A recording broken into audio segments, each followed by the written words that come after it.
امام ابو حنیفہ اصل میں اہل حدیث تھے، قرآن و حدیث کو فالو کیا انہوں نے۔ آج تک یہ مقلدین کہتے رہے ہیں کہ اہل حدیثوں کو انگریز نے پیدا کیا ہے، یہ 1857 سے پہلے نہیں تھے، یہ ہندوستان سے یہ فرقہ لانچ کیا گیا۔ لیکن اب یہ خود مان رہے ہیں کہ امام ابو حنیفہ رحمہ اللہ بھی اہل حدیث تھے، تو کیا ان کو بھی انگریز نے ہی لانچ کیا تھا؟ کیسی باتیں کرتے ہیں، کیسی فضول سی آپ نے معاشرے کے اندر یہ بات مشہور کر رکھی ہے۔ ہاں امام ابو حنیفہ رحمہ اللہ اہل حدیث تھے، کیونکہ ان کا واضح یہ موقف تھا کہ اذا صح الحدیث فهو مذہبی، جب صحیح حدیث آ جائے تو وہی ہمارا مذہب ہے۔ اور اہل حدیث کا بھی یہی نصب العین ہے کہ جب قرآن و حدیث آتا ہے تو وہ اپنے پرائے سب کی رائے کو چھوڑ دیتے ہیں اور کتاب و سنت کو سینے سے لگا لیتے ہیں۔ میں حنفیوں کو یہی کہوں گا کہ اب الحمدللہ آپ لوگوں نے امام ابو حنیفہ کو اہل حدیث مان لیا ہے۔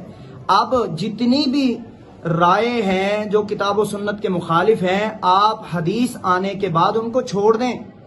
نماز کا معاملہ ہو، زکوٰۃ کا معاملہ ہو، جنازے کا معاملہ ہو، عیدین کا معاملہ ہو، آپ کے تمام جو موقف ہیں وہ کتاب و سنت کے خلاف ہیں۔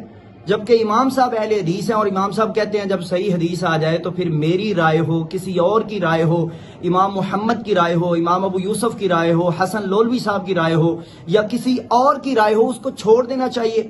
تو آپ نے اہل حدیث امام صاحب کو تسلیم کر لیا، اب امام صاحب کا مسلک اور منہج بھی قبول کر لیں جو عین اہل حدیث کے مطابق ہے۔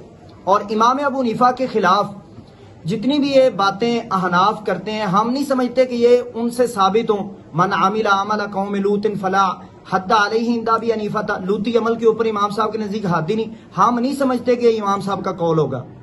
اور اسی طرح بے شمار ایسے مسائل ہیں جو کتاب و سنت کے ساتھ ٹکراتے ہیں، لیکن ہمارے حنفی بھائی ان کو ڈیفینڈ کرتے ہیں، ان کا دفاع کرتے ہیں اور امام صاحب کی طرف منسوب کرتے ہیں۔ ہم کہتے ہیں اللہ کی قسم ان سے نہ ایک روایت ثابت ہے صحیح سند کے ساتھ، نہ ان کی ہاتھ کی لکھی کوئی یہ کتاب ثابت ہے۔ یہ بعد میں لکھ کے گمراہیاں تم نے امام صاحب کی طرف منسوب کی ہیں، وہ تو اہل حدیث تھے، وہ تو کتاب و سنت کے مطابق۔ آج بھی آپ چلے جائیں ان کی مسجد کے اندر امام اہل حدیث ہے، رفع الیدین کر رہا ہے، قدم کے ساتھ قدم ملا رہا ہے، اور یہاں پہ یہ رفع الیدین کرنے والوں کو مارتے ہیں، ہاتھ توڑ دیتے ہیں، قدم کے ساتھ قدم ملانے نہیں دیتے، فاتحہ امام کے پیچھے پڑھنے نہیں دیتے۔ تو امام صاحب اہل حدیث ہے، امام صاحب کو اہل حدیث نے مانا ہے۔ اگر آپ اپنے آپ کو حنفی کہتے ہیں تو پھر آپ اہل حدیث بنیں۔